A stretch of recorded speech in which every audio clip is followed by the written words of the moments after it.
The central bus station in southern Tel Aviv is probably the poorest and least developed area of the whole city.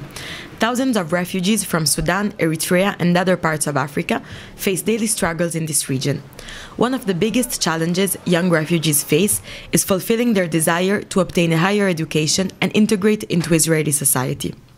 Since I was a child, I had the willing to be a programmer. I like to program.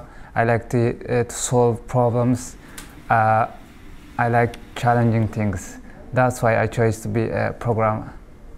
Tesfa is from Eritrea. He has been living in Tel Aviv for the past 8 years. Once he completes his course, he wishes to join a startup and contribute to the country he would like to see as a home. Tesfa is not the only one.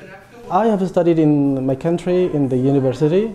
I have a BA degree with accounting. It was my dream to be web developer.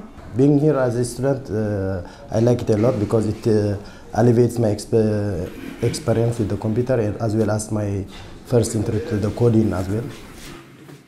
Many different non-profit organizations located in southern Tel Aviv are trying to offer some practical help to refugees in order to make them feel safer and better integrated. The African Refugees Development Center is an association working to provide, assist, and empower African refugees and asylum seekers in Israel. The people we deal with here at the ARDC are refugees, so they're fleeing conflicts due to a well-founded fear of persecution as stated in the Refugee Convention. So we're not working with immigrants, we're working with refugees or asylum seekers.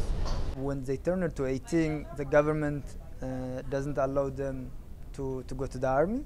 So we're trying to help them to fix their futures, to not being hopeless or to not having a confusing situation. These refugees feel that the non-governmental associations are the only sources of help they receive. They believe the Israeli government isn't caring for some of their basic rights, such as education.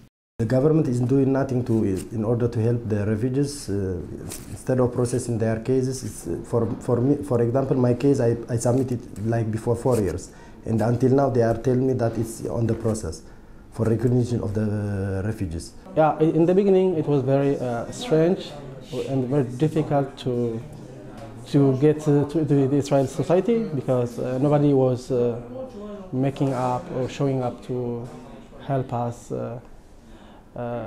with the very basic necessities. As a teacher, I see that many of the students have the potential. I think it's even better for me to say many because all of them are doing really amazing work. They have done so much progress in such a little time span. And what I do mostly is try to orient them the best I can to the best of my knowledge so they can learn the web development and therefore be able to apply for the high-tech industry after they conclude their course. Many of these refugees have big dreams and aspirations. And though the path is a difficult one, they remain hopeful. With the help of God, I make it.